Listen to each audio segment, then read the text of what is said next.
Recording started. Okay, now David, I'm going to make you host.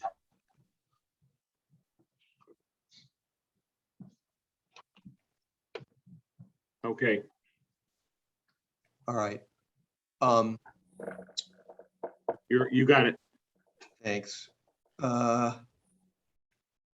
So I'm going to share my screen with everybody. Let me know when you see that. And Got it. Got it.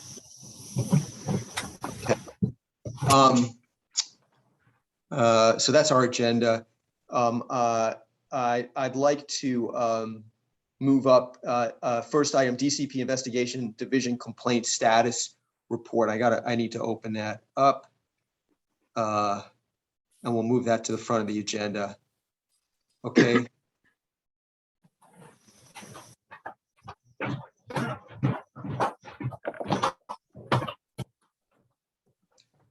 So, Janita, any comments? Hello, Angela. Hi, I Angela. apologize for my tardiness. Yeah.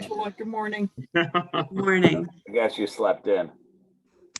No, I'm far only from kidding. it. All right. So this is the report. Bob shared this earlier with everybody, I believe. We're looking at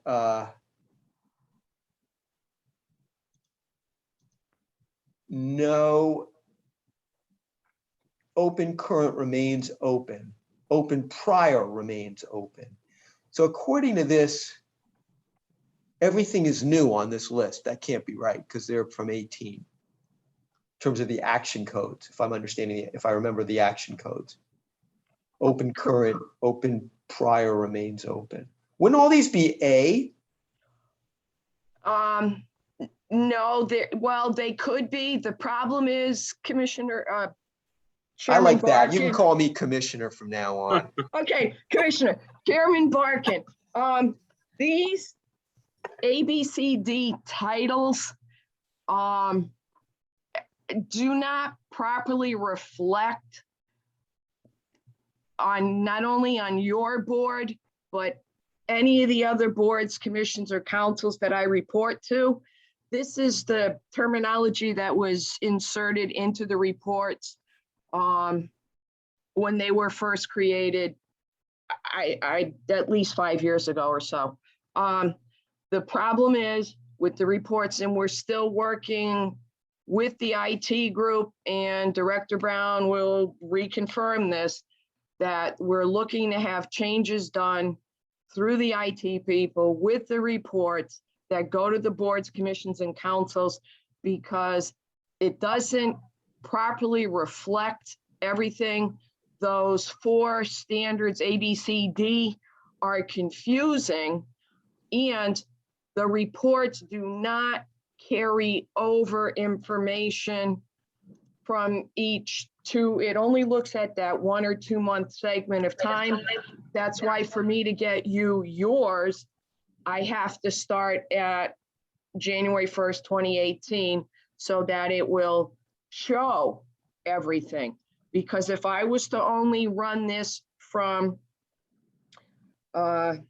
July 1st to August 31st, you would see zeros across the board.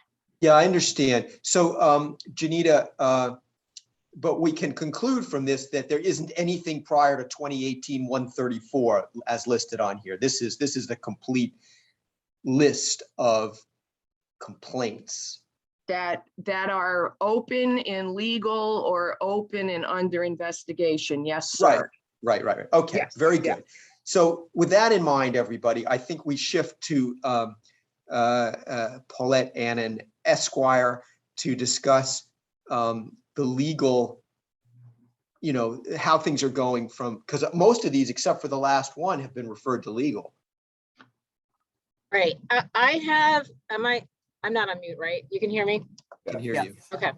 So not looking at them, I know I have some compliance meetings that were scheduled, and also some AVCs, assurance of voluntary compliances, that I'm working on.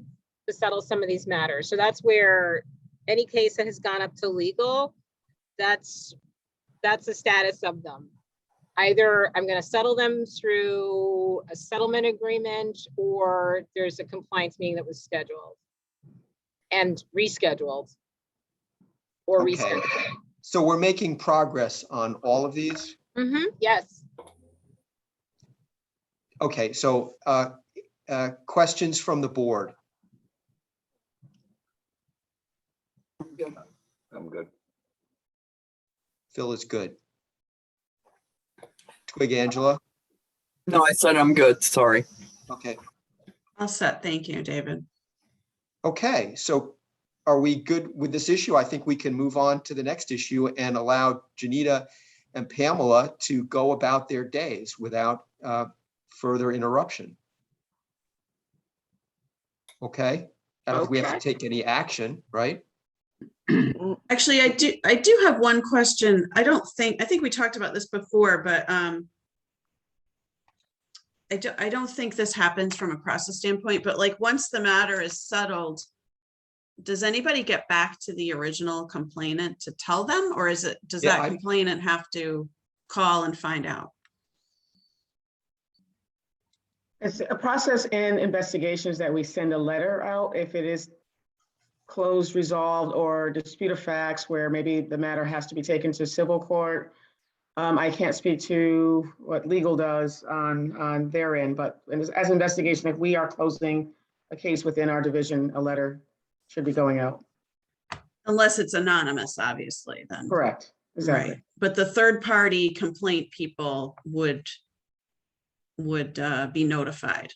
Right. If, as Director Brown said, my staff closes the file in investigations, we're not going to send it to legal. The complainants do receive a letter indicating that the file is closed, it was resolved, or it's a dispute of facts, or it's a civil matter. But if we close it in investigations, yes, a letter goes out. Once a file goes to legal, then legal handles, well, like the attorney Annan said, all settlements and hearings and compliance meetings go through them after that. Great. Okay. So Paulette, I guess the question is with legal, when legal closes something, it comes off the list, we know, but is there any notification that goes back to the original complainant? I have not in my practice sent letters to complainants informing them that a case is closed unless they contact me and say, hey, what happened to the case? If it's a case where I have been able to work out to get the complainant back their money restitution, then of course they'd be contacted to let them know that a check is coming or whatever it is. But typically I don't, but maybe there's maybe I'll think about whether there's a procedure that I can work on, but I have to think about it. Because as you can imagine, like, I mean, I don't have anything set up to say, okay, this goes out, this goes out. I settle a case, the commissioner signs off and approves it, and then I close it. Right. Well, that's what I thought, is that it would be up to that person to contact, because you probably didn't have it in your process. But I just asked because I know a lot of, so people will call AIA and have AIA make the complaint, you know, on their behalf. Is sort of a way, I guess, of shielding and keeping that person anonymous.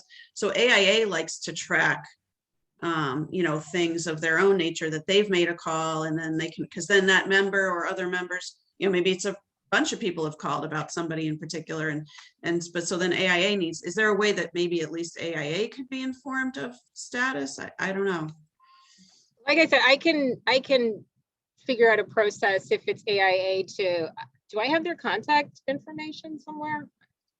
I'd have to have their contact information. I'm sure it's somewhere on the complaint if it's them. Yeah, Paula, this is Gina. I'll be happy to send it over. I'm the executive director for AIA Connecticut. Oh, okay. All right, so you have my email, right? Mm-hmm. Okay, you can send that information to me. Great, thank you. Any other comments about this agenda item? No, we all set? Okay.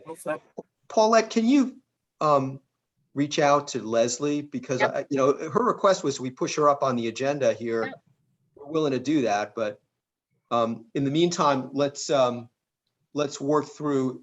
Oh, and Janita Oh. and Pamela, thank you. She's asking for the Zoom, she's asking for the Zoom link. Bob, can you send her the Zoom link? I can't, It's in the Maybe- email, right? Okay, let me Yeah. just send her the email I have and then tell her what she needs to do. Okay. But isn't it individual by person, Bob, or can it be Well, shared? she can get, I can't get into my mail right now because the way the meeting's kind of taken over that screen. Oh, it can't be shared. No, it can. Really? Mhm. Anybody could send their personal link. She can also go on through the agenda and then I'll see her and just bump her up to panelists. Okay, the agenda, I'll send her the agenda. Okay, She can click that link and then I'll just, when I see her come on, Okay. I'll bump her up. all right. All right, let's go through some of the other things. Anybody have any comments on the minutes of July 16th, item number 1? No? No, I move we approve them as submitted. Do we have a I'll second? second. Okay, I'll Twig second, Phil moved the motion. All in favor or comment? Any comments? No? All in favor, please indicate Aye. by saying aye. Aye. Okay, I think that was unanimous, Bob. Okay. There's Lorraine, she's joining us, but we're off this item. Hi, Lorraine. Hello. I don't know if you can hear us, Lorraine, but we can see you in your car. Well, I Can't hear you, but we can see you. Anyhow, item 2, comments or concerns of any person present. Hearing none. We've addressed item number 3, and we're holding on legal division items for the moment. And part of that, I think we could cover under 5A. Although this is specific to interior designers. I'm not ready to, we're gonna have to carry that over again, Bob, I'm sorry. 5A, minority designation, same. I don't think we have any updates on that. The 5C, and I will add 5D, a discussion about the statutory language that we discovered recently had been changed from the approved, is what we're waiting for Leslie O'Brien to discuss. And just a reminder, I'm off the call at 10, but now we have Angela and Lorraine. So we have a quorum anyhow, even without me. We have a quorum with 3. Well, it doesn't seem we have that much to do anyway. You still have 45 minutes, so. Yeah. Yeah. Well, I think some of the statutory discussions could take up some of our time. David? Guys, if Yeah. I may, this is Lorraine. I am traveling and I keep losing service, so I don't know when I'm going to be on or off.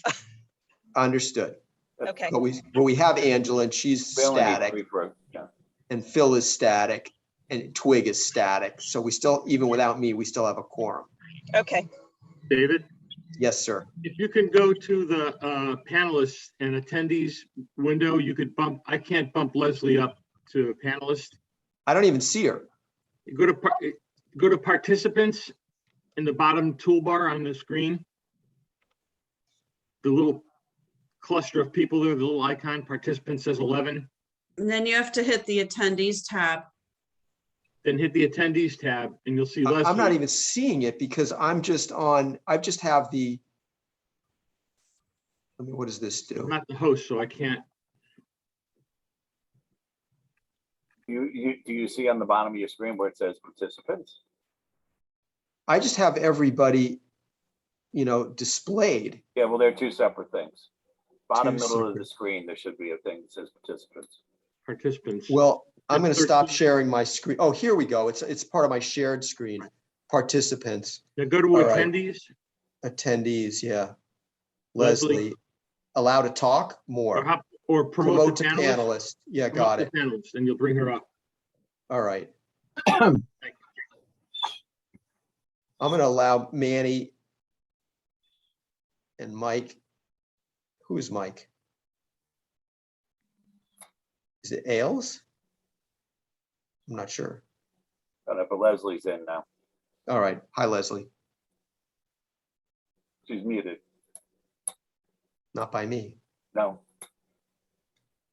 Here, I'm sorry, I'm here. Hello Hi. all. Hi. Hello. Leslie. Leslie. Hi there. Sorry, I couldn't, I thought the link was going to be in my calendar and it wasn't, and I'm sorry, so. Sorry I'm late. All right. Um, Well, we want to discuss the first item we want to discuss, I believe, is the, does everybody see that now? Yes. Okay. This is the statute. This is the statute that was submitted, that was changed.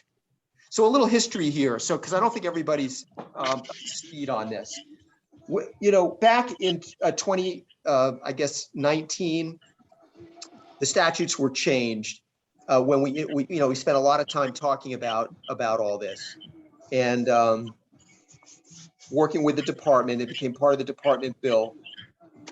That's when we introduced this, initially the CEUs. It's when we did the emeritus piece. And it's when the one firm wanted to add this ESOP, and we had some special meetings about adding employee stock ownership plans, and then had to change section 20-298B. As a result, we did that to accommodate them and other firms that might want to, have an easier path toward establishing an ESOP as a structure. Now, if I understand this from speaking with Leslie, and Leslie, please, I'm sure you'll correct me if I'm incorrect. During the negotiations with the to get, during session to get the statutes adopted, DOT came forward and were concerned about our statutes and introduced some language changes, which then called out, added some language about PCs versus corporations and percent ownership. There's a little more, so I can, if you, I'm sorry, let me explain a little bit more about that, because that's not entirely, that's sort of, so what happened was this. So in 2018, sorry, but it's an even longer story. In 2018, we made changes to this chapter when it comes to ownership, because there was no clarity in the professional engineer and land surveyor piece sections about ownership. And so because it wasn't clear, didn't have language like the architectural section about the 2/3 ownership. It didn't. And so as a result, there were applications for firms coming in, and they were being denied because they weren't 100% owned by licensees. And so we had a firm apply for a license where there were, as I recall, four owners. One of the four was the spouse of one of the others who were licensed as engineers. The other three owners were all licensed engineers, but they were denied a license, a corporate license, an LLC license, because the wife, not because 100% of them were not licensed engineers. So we said, well, we just have the same 2/3 language across all of these anyway for consistency. The engineers agreed to that. We made the change. And when doing so, also added for consistency throughout the chapter, a subsection in the architectural chapter, or section, I should say. Hello, is everyone there? Yes. Yep. Okay, sorry.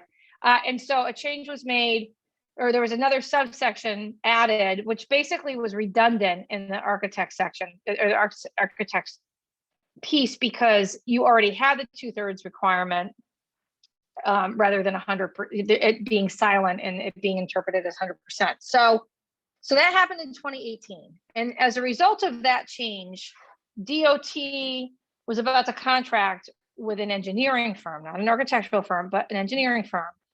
And it was a large corporation that was publicly owned. It was publicly traded. And they said, well, we can't prove, and the language was LLC or corporation. And DOT had huge concerns. The governor was going to veto our entire bill. This bill had a lot of sections to it, not just this, based on the fact that DOT was about to contract with this engineering firm. So we then explained that we really were, this was only applicable to PCs or LLCs. That was our read of it anyway. Put this whole thing together. So the governor didn't veto the bill.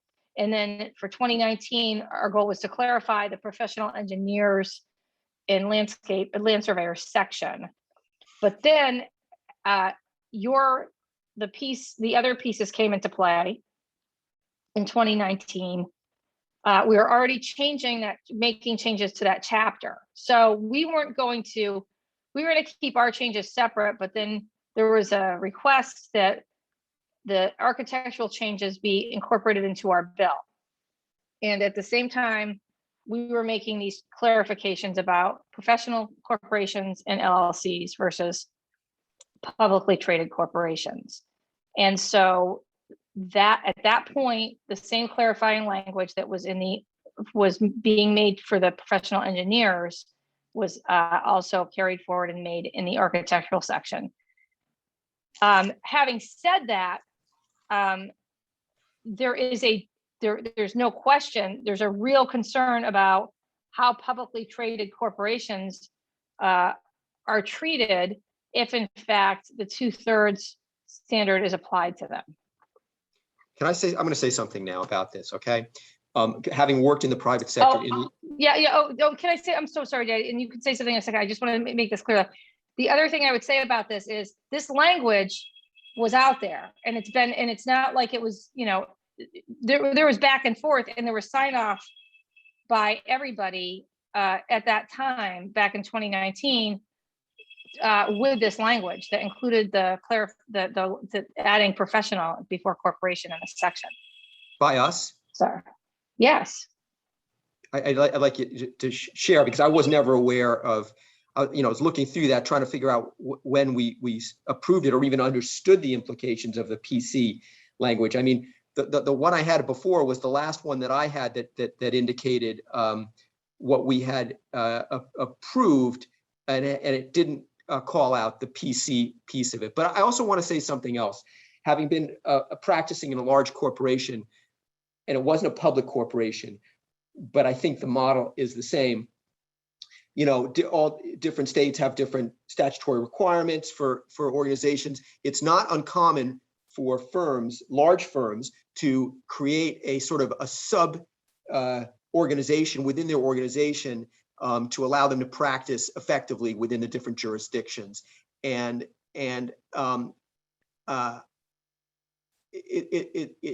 it goes against our understanding of what, the public safety issues to have pulled this out. And we don't even understand who can be a corporation versus who can be a PC. It's not, you can be a corporation, not be publicly traded, I guess, and not be a PC. And then you wouldn't have these 2/3 owner requirements. I mean, if you would like Paulette to talk about corporate structure, I think she's here, Paulette. Yeah, absolutely. I'm sorry, talk about corporate structure. What do you mean? Well, my question was the PC versus corporation. Can you be a privately held corporation and not be a PC and practice architecture? Okay, so can you be so if you're not a PC, can you practice architecture? Is that your question? Yes.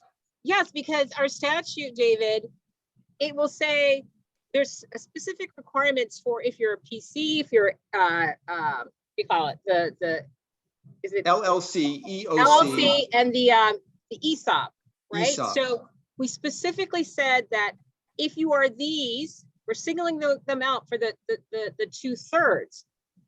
But everyone else that is not labeled that way still can practice architecture, because if you look at the beginning of our statute. No, I'm gonna cut you off, Paulette. I understand, because that's what we're talking about here is how those statutes got changed and carved out for the PC, which was not, I'm sorry, we just did not know about this until it was brought to our attention recently. And what it's done is, my question is, can you practice as a corporation if you are not, can a corporation exist if it's for professionals, for an architecture firm, say, can they be a corporation and not be publicly traded? Or do you have to be a publicly traded corporation to use that format? I don't think so. Right, you can be a I think what you're saying is you can be a corporation and not be publicly traded. That's so correct. Therefore, we've lost all of the 2/3 protection, even though you're not, this was done for some publicly traded corporation specifically that could have created another format. So I'm not going to argue with you about something that it's done. Like I wish that you had known that this was happening, and I apologize. This was part of I have a lengthy email chain that included this language. I'll forward it to you after. I had to go back after you called me about this in August and dissect what happened 2 years ago, because this was 2 years ago, 2 years, 2+ years ago at this point. I went back and looked through everything. I found where this change was. I found where the language started from both the trade organizations, associations. I went through and looked, and then I saw where at some point through the back and forths, the professional was also added in. And so I found all of that. I'm happy to share it with you, but that is now the law. But I know we're talking about potentially changing the law in the future to tighten this up so that we're not having the situation where. Okay.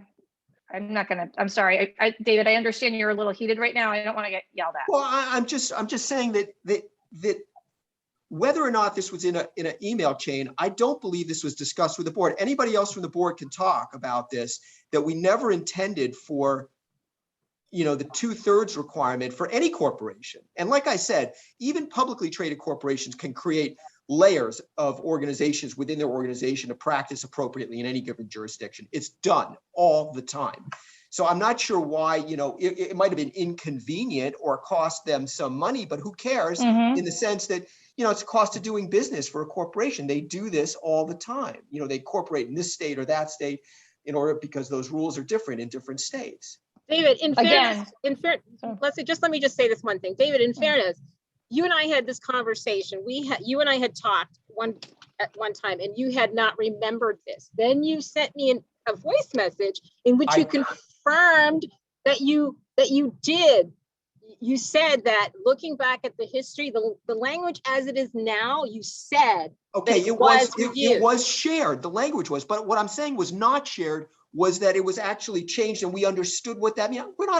I'm not an attorney. Yeah, we didn't understand. We did not understand. Hey guys, Okay. Listen, first of all, I don't remember the conversation. It took place 3 years ago. I'm not even sure I was there. Second of all, no point in arguing about history. History is done. So if you want to have a conversation about changing it going forward, let's have that conversation. That's exactly the conversation I want to have. Why it happened and how it happened. Right. Yeah, that's exactly the reason to have this, is talking about getting something into changes that preserve the integrity of what our statutes are. I'm not sure I'm articulating this correctly, but frankly, want that thing back to the way it was without that carve out, that because we don't understand, and no one here seems to understand what a corporation can do that a PC can. A corporation even be a structure for an architectural firm? I don't understand that. I'm not a corporate attorney. A corporation always could be a structure before this change. But again, back then, before the change, there was a requirement that the corporation, whether it was a PC or another structured corporation, that 2/3 of the ownership be licensed architects. So that's what the law used to say. Didn't matter what kind of corporation it was. Right, right. So So it just required, so let me finish. So that's what it said before. When the change was made, now it says, if you are any corporation, the CEO must be a licensed architect. If you are an LLC or a professional corporation, in addition, that 2/3 of the owners must be licensed architects. That's what it says now. So I don't think it's been any secret that the purpose of the ALB monitoring these things is to ensure that any corporate practice, no matter the structure, has 2/3 ownership of licensed architects. We all know that. We've all known that forever. So again, we're not attorneys. We don't understand how this language goes. What we need to happen is to make sure that the language gets changed to ensure that no corporation of any structure can practice architecture unless they have that 2/3 requirement. And I Well, remember you're free to have a bill raised during the session to make that change. okay, let's get it going. And that's what we want to do. Now that you Well, then- Well, I mean, there's a caveat. But here. to It's be, not to gonna- be, yeah, it's go not- ahead. It's not going to be a department bill. So it's going to have to come Right. through some other, because they're not going to support us on this, is what I'm hearing. I Even though don't this know, change would, we didn't initiate this change. This is not the language that we put forward, what through AIA had put forward that was accepted originally. And yes, it did change, as Paulette points out, but it wasn't really discussed with us. And I think you've even admitted that to me, that it wasn't discussed with us. It wasn't discussed with the board. It wasn't discussed with me. It's like, and I read these things, it's like, oh, that looks right. And I didn't see the nuances of the corporation and the PC and all that stuff and didn't know what it means and still don't know what it means. Because I still haven't gotten an answer to what can a corporation, and this is a question for a corporate attorney in Connecticut. What form of organization is somebody allowed to practice under? I just don't know. So can you articulate the concern of the board regarding the 2/3 versus how the statute is? So that we can understand. Yeah, what the so concern is. somebody, I don't know how many, but there's been on the renewal process, this is how this came about.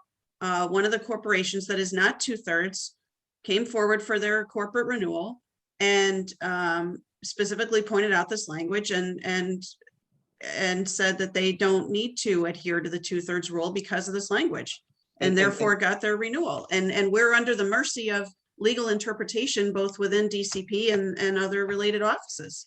So, but my question, Angela, is what is the concern as to, like, because right now as the statute reads, only certain corporations need to have 2/3. Is there a risk? Is there a health and safety risk? Like what? Yes, absolutely. So can you Yes. explain that? Can you explain? That's what I want to get at. Right, Can so you there's explain? been, yeah, corporations, if you don't have the 2/3 architecture ownership, then there could be pulls from whoever else's owners, whether they're CPAs or engineers or other types of professions. If those are more than 2/3, they're going to have financial influence over their partners within their organization. So, the 2/3 at least gives that assurance that architects who are in charge of the health, safety, and welfare of the public are the ones making the critical design decisions and signing off on the documents. I don't know, Phil, if you want to expand on that, but that's my understanding of the But reason. I guess I'm Yeah. Okay. I'm sorry. I was going to say, I mean, we've always, and I've always, you had to have 2/3 ownership to practice a corporation. I've had this conversation and yelled at other corporations who didn't have it and made them go get 2/3. So yeah, this is a little bit of a newsflash for me. And I think that there's no question that our board is pretty adamant about the fact that we want to do whatever we have to do to try to get this changed to the 2/3 for anybody, any corporation to practice architecture. Right, so if you read like Manny's comment in the chat box, if it's a construction company that has 100 employees and there's only one licensed architect in ownership and they have like 5% ownership, how do you think that's gonna go in terms of them listening to the architect and protecting the health, safety, and welfare that we've been trained to do? But I guess I'm confused because to practice architecture, you still need a license. That's As an not individual? changed. No, you don't. Yes, you do. If The you're guy that's if you're actually signing the documents is one person, the CEO, who may not have the truly have the CEO is required to be an architect, a licensed architect under this law. So the In CEO is every still required. in every single corporation type, you're saying the CEO, if they have a CEO. What if they don't have a CEO? So again, let me just, so and Paula, feel free to jump in. The CEO, if there is if there's no, I don't know of corporations that don't have CEOs, but every CEO is required, no matter what kind of corporation it is. Every CEO, all the CEOs are required to be licensed, first of all. Secondly, when you talk about, it's illegal for anyone to practice architecture who is not a licensed architect.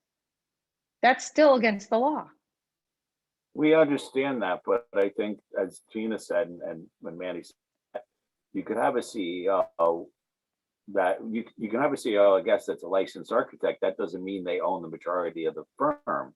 And you could have construction managers that own 90% of the firm, and the CEO is going to have to listen to pretty much what the ownership's telling them. Yes. So are you saying, many times are going to do things that aren't in the best interest in the safe health, safety, and welfare of the public, but are in the best interest of that company financially, especially if it's a construction company.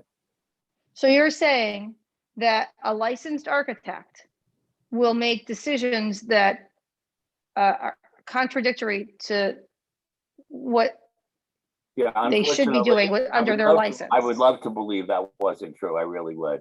But I think that's just living in la la land to believe that every architect is 100% ethical and morally correct in what they do. And they are influenced by people that are paying their salaries. Well, anyway, as I said before, you're all free to have a bill raised and make the change. I can't guarantee, everything we do with our legislative session agenda needs to be signed off on by the governor's office.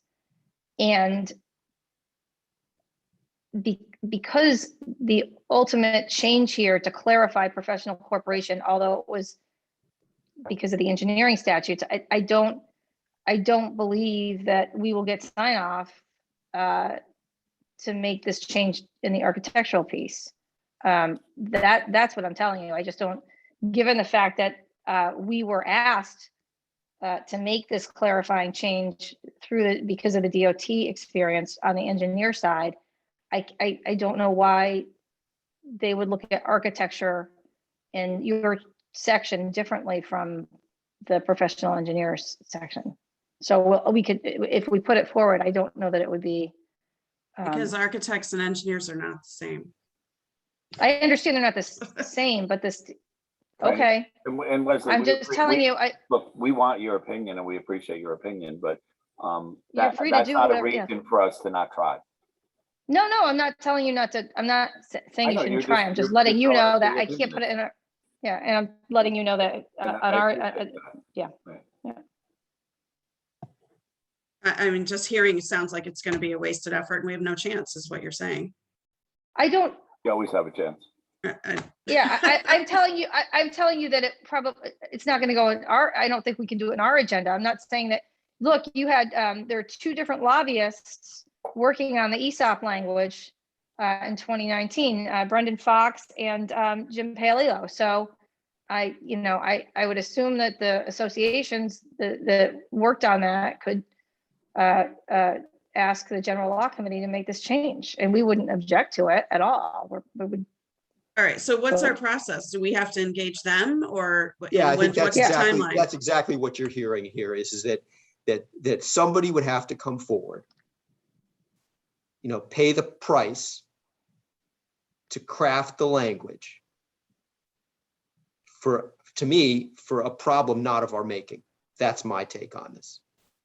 Well, David, that may be your take on it, but again, first of all, they are already not, are they not lobbyists for these two different architectural associations already? No, they came forward because of a private company that wanted to make that change and allow their firm to be an ESOP. That private company paid for this. So what David is saying is that we would have to find a private company to fight against having these other, Well, I thought those or were- AIA it's has not to gonna- come, AIA would might have to AIA. come up. But then well, AIA has to pay for it. we don't have that in our budget. I mean, what are we gonna? I don't understand. We're all on the same team here. We're at the state. We're all trying to make sure we protect the health, safety, and the welfare. I don't understand why we couldn't do this internally. Well, This is Gina. Can I just interject too? If this is going to be an issue as far as reaching out to general law, then maybe it's a question of, we'll work. Jim Palello is our lobbyist. The other person that you named was the lobbyist for that private company that wanted the ESOP. Brendan Fox, he's an attorney. Correct. And so we were the one, this all came up because we wanted to discuss how that was going to impact the statute by them requesting what they did. And then we got our own attorney that we use to get involved with it besides Jim. So if we got to take a look at it, then from the lobbying side, then we'll just pull it in from, we'll start talking to legislators. If it has to be that, going that route, and we'll get them and explain the situation. But again, I mean, I have to agree with Angela. I was confused as well, because most of it, when we left that meeting in 2019, was everybody said, yes, we're all in agreement. So where the change came from, to be honest, Leslie, it was a surprise to us that it came out of DCP. But as we said, it's history. Let's move forward. And then if this is the case, we'll see what we can do. But yeah, all right. So I think this becomes a discussion, amongst AIA and I'm not sure how we, the board supports AIA's presenting language. I think there needs to be other discussions about this. Perhaps we need to strategize about that at a separate time, I guess. But we can't have a public, it can't be a public, we have to be wary of the needs for public meetings is part of my point. Is you can't have a quorum of the board discussing this in a private scenario with AIA, right? So I'm a little confused as to how to proceed with the discussion unless it's in a public. I mean, of course, AIA can present any language changes. Can the board have like a subcommittee that just meets, or no? Those would also have to be public meetings? I'm guessing not. If technically no. David, my suggestion would be is, why don't we'll take this offline as AIA, and then we will we'll let the ALB board know what AIA decides to move forward with. This way, it wouldn't be your involvement. It would be us looking at, should we take the lead on this? Thank you, Gina. Gina, Jim is still a lobbyist for AIA, is he not? Yes, Jim and Ross. Yes. Okay. Okay, so you have a lobbyist. Yeah. On contract. We have for years, yes.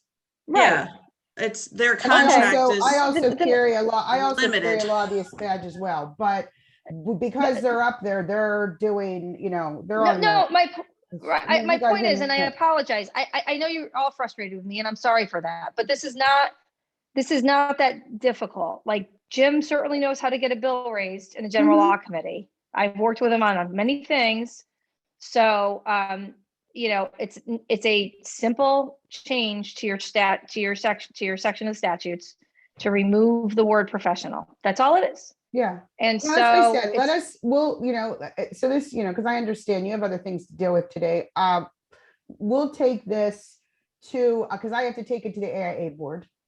So let me take it to the AA board and we'll work with Jim. And yes, we work with general law on a bunch of stuff. We're still working on Right. something. So we understand. I think that we have this one other issue while we still, and I apologize again, I need to leave this meeting at 10. But the other issue, while Leslie is here, is talking about the timing of CEUs. Because we were still, this all gets down to the change that was made about sort of 3 months prior versus the annual renewal that we had originally, the language that we had originally thought was going into the statute. I mean, how do people feel about that? Do we want it back at the, at the 12/31 date for the, or is this okay to stay as it is with 3 months prior? I guess my first question is how does this affect the renewals from a process standpoint? So a question for Bob, like what would be the easiest timing in terms of your process? I don't think it's going to make a significant difference one way or the other. I mean, we have, it depends on how we process, what we decide to do. But yeah, I don't think it's going to make a big difference. I would, it depends on how, how are we processing this? 100% audit? Are we doing, to kind of put it, But we're definitely not doing 100% audit. right. But, So can I just jump in now and talk about why there's this 3-month period and why it was done for almost all CEUs across the board, that where there are CEUs for the licenses that we issue. And the reason is because we are having issues in other areas where CEUs are mandated, where there is lack of compliance. We spent almost 2 years dealing with audits. We're still not entirely done, where CEUs are required with plumbers and electricians. And so our licensing director, Mike Elliott, requested this. He'd prefer to keep it the way it is because it makes his job a lot easier and that division's job a lot easier. We're about to have a lot of changes in our department based on retirements. I talked with him yesterday about this, and he again expressed to me the desire for this not to be changed because it will make life more difficult for what they do when they deal with renewals, and this will better ensure compliance to have the 3-month requirement in there. So it's actually, I wasn't aware that we even had a process in place. It's going to be his department that's going to be doing these audits?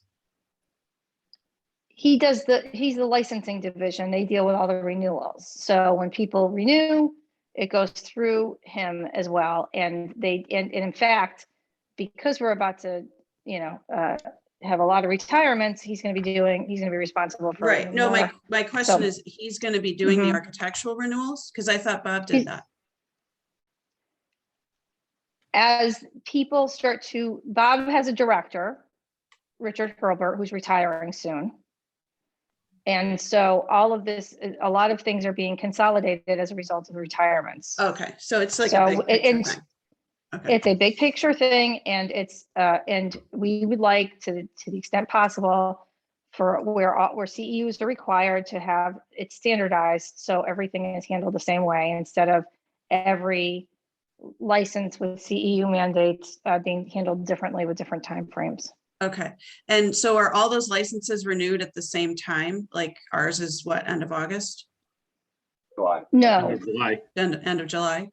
No, they're spread out, Angela. That's the whole point. They're spread out over the year. They're spread out over the year. Okay. So, I mean, I think it's an inconvenience for architects to look up not a calendar year of their CEUs. Certainly those that are AIA members, they have a database and they'll have to look up both years if it's not on a calendar year and submit that. Those that track their own, I think we'll just have to make it clear. It's certainly an inconvenience for the members, and contrary to the memo we sent out to everybody saying that it's going to be a calendar year. I don't know, other people's thought? Yeah, so I don't disagree that it's an inconvenience. I got to tell you, I'm licensed in 11 states, and every state has a different requirement for when their CEUs can do. I just put them, I just go through AIA, and AIA gives me a chart of every one of my states and where I am on every one of them. So yeah, it's a little bit of an inconvenience, but many of the states are not on calendar years. They're on your renewal time. So there could be, so I have states that are due in January, February, March, April, May, June, July. So I don't think it's the end of the world. It would have been nice for it to be on a calendar year. I don't know if it's a fight worth fighting.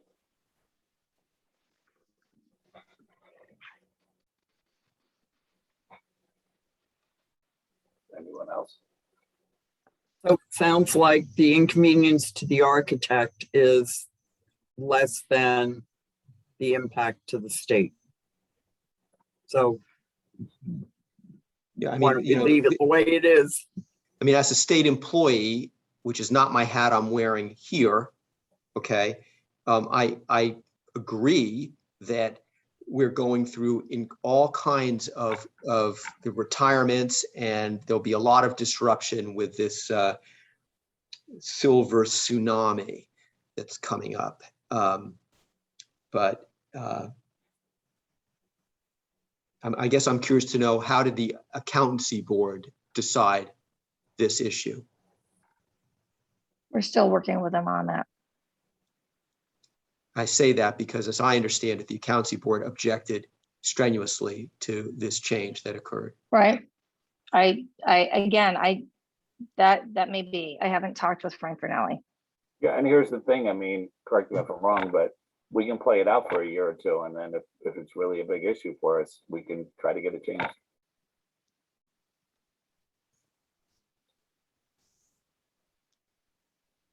Okay. So I'm still waiting for permission to send my note out to members, which I rewrote according to this statutory change, and haven't gotten that yet to send. So to you should, members. I was anticipating you mentioning that, and Mike Elliott said that you should contact him. I'm happy to, I think you have his contact information. If not, I'll connect the two of you. No, Generally, I have earlier I mean, emails from him. just to generally usually what happens under these with all of our license categories is he sends out notices, not just to members, but to all licensees. So So that's what we're talking about, not AIA. This is not an AIA discussion. This is all architects, all licensed. Right, well, yeah, not all planning, architects are AIA. he's planning on doing that. So well, it was a memo that I wrote that I think should come from the ALB to discuss this. So that was what I was hoping to do, and I drafted that note, and I was just waiting for clarification. I have Mike Elliott's information. He's the last one that reached out to me saying, well, you're going to have this meeting in September. You're going to be discussing this. I guess if the outcome from this meeting was, oh, we're asking for a change back to annual, then it still would have been an undecided, because we wouldn't have had that change in place anyhow, which we really why I didn't understand why we were waiting on the memo, because as far as I can tell, for next year, we have to go with the per the statutes, which is going to be on the 3 months prior to the renewal basis. And that's what my current memo says. So I will reach out to Mike Elliott and ask if we can now actually issue that memo from the ALB to all registered architects in Connecticut. Yeah, because I would say from an AIA membership standpoint, our members are still under the impression, they're unless they've read the statutes and got up to speed, and they're at this point, it's September. So they're at this point, they're like trying to figure out how they're going to get the rest of their CEUs for the calendar year 2021 so that they can get renewed by end of July in 2022. So this just needs to be explained to them flat out. Okay, this is the 12-month period that you need to have the CEUs. This is when it starts. This is when it stops. Yeah. So we just need to, and it's advantageous to the members in that sense, is that they've just gained some time. 4 months. Yeah. Yeah, they got 4 But the reality is they need to be done by December for AIA anyway. So. Yeah, and that's the huge inconvenience. Well, it's not the same now. The count is from May to beginning of May to end of April. So what they did for AIA is sort of disassociated with. If a lot of people understood, right, jam in their CEUs at the end of the year, they may not be okay. Right, because I think honestly, I think AIA probably is going to audit more than the state of Connecticut will. But that's just again, it's in terms of tracking your CEUs. I don't know if architects are gonna look more at, well, I need to retain my AIA membership, or I need to retain my Connecticut license, or like Phil said, other licenses. It's just it's a pain when you've got different timeframes all over the place. Anyhow, but like Phil said, they already do. So I guess it's, you know, It is a only little bit of a for, pain. I mean, honestly, if you just do what you're supposed to do, then you'll automatically get your hours and you'll have them no matter what time of the year it's gonna be, and it'll work out. Look, I okay, so agree, it's, it should have been every December 31st, but that's fine. So therefore, it's just a matter of getting the notification out. We're And I not will gonna work, challenge this. We'll Yeah, send a new notification. I will work Okay. with Mike Elliott to get the board's memo out to members, to board memo. Are we in agreement with that? yes. Yes, David, thank you. Yes. Okay, Thank you, David. so I don't think there's any action that needs to be taken on this. As I said before, I need to excuse myself. There are other I move that we designate, I move that Phil Phil. Cerrone as chair of this meeting moving forward. I don't know if I need to take an action, but do I have a second? Let's just be official about it. I'll second that. Okay, all in favor, say aye. Aye. Aye. Opposed? Abstain? Okay, Well, I'll abstain, I guess, so. no, you don't have to abstain. Thank you, David. Okay, Thanks, David. all right. My apologies, but I need to get to another state function. All All right, David, thank you. right, I'll Thank you, talk to you David. guys soon. All right, bye-bye. Okay. So I think that. Wait, I can't leave. I can't, No, you have You're to the make me host. huh? You have to Host make Phil the yourself. host. How do I do that? go into participants Yeah. and find the person Phil, or if you Oh, wanna I make- see. Okay. They can make the host back to me so I can end the recording with. Done it. here. Did it. Done. Do you Okay, want thanks, Phil? David. Well, yes, almost. There we go. Okay. Got it. Phil, you're the host. All right, thanks, David. Sayonara. All right, have a good one. Bye. Bye, David. Bye. All right, so I think that we've done numbers 1, 2, 3, 4, 5. We're on number 6, new business, which is the following candidates have passed the ARE. Let's see, it looks like there's just 5. Paulette's waving. You don't need me or Bye. Leslie. Can we go? Nope, No, we're you guys going. can go. Bye-bye. Bye, guys. Have a good Bye. weekend. Have a good weekend. Bye. Thank you. Bye. Thanks. I don't think we did 5B, Phil, but that's kind of a David of Yeah, no, I interest thought, item. yeah, well, it is, and I thought David said 5A and 5B, we were just carrying over to the next meeting. Okay, perfect. Right. So 6A, following candidates have passed the ARE. It's, do I need to read them? Robin Cute, Benjamin Main, Jonathan Charles Arthur Malloy, Angelo Palmieri, and Crystal Yang. So can I get we need to approve these, right? So can I get a nomination to approve those? I will move to approve those 5 candidates as Second. initial license in Connecticut. I'll second. Discussion, all in favor? Aye. And I believe we have a few of them on the call. I see Robin. I don't know if sometimes we ask if any of them would like to say anything, and I think we would have to allow them that, or they can enter in the chat box. I allowed Robin. Okay, and I'm not sure the 2 other calls here looks like a 203 number and a mic. But anyway, feel free to chat or speak. I just personally, congratulations. This is a very impressive list of candidates, actually. I took a look, and some great backgrounds. And this is a huge feat to pass the exam and do all what you needed to do. So congratulations. Yes, congratulations. Thank you, everyone. Thank you to all, the board, particularly Bob Kuzmich. And I'm thrilled. Thank you so much. Well, congratulations, Robin. You're welcome. You did it. Yeah, I don't know. I don't think there's anybody else on. I don't know who Mike is or. I let the other one in, I don't know. Who's 5152438?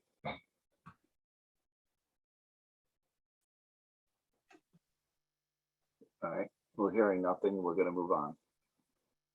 Item 6B, I'm definitely not gonna read these. Applications for licensure by waiver. Bob, these are already approved by the board, right? So this is just for our information. Correct, Phil. That's just for the board's information. So we have 59. Apparently Connecticut's still a popular place for people to come. 6C, applications for corporate practice. Again, these are already approved, so this is for our information. We have 5 corporate practices. We're not going to even have a conversation about how their structure is. All right. Item 7, does anybody have anything they want to add or discuss? Do we need to talk about the We do. meeting in Yeah. October? We do. So who's planning on going or definitely not planning on going? And apparently the thing they really need to know as soon as they can is if people are going to be there Saturday night, because they're trying to get a restaurant for Saturday night and there's some other marathon or something going on. But the deadline to let them know if you go into the meeting is next Wednesday anyway. But what is, and I should ask David, I can send him an email, but Angela, Twig, what are you guys thinking? Well, the way I read the information is that 6 nights.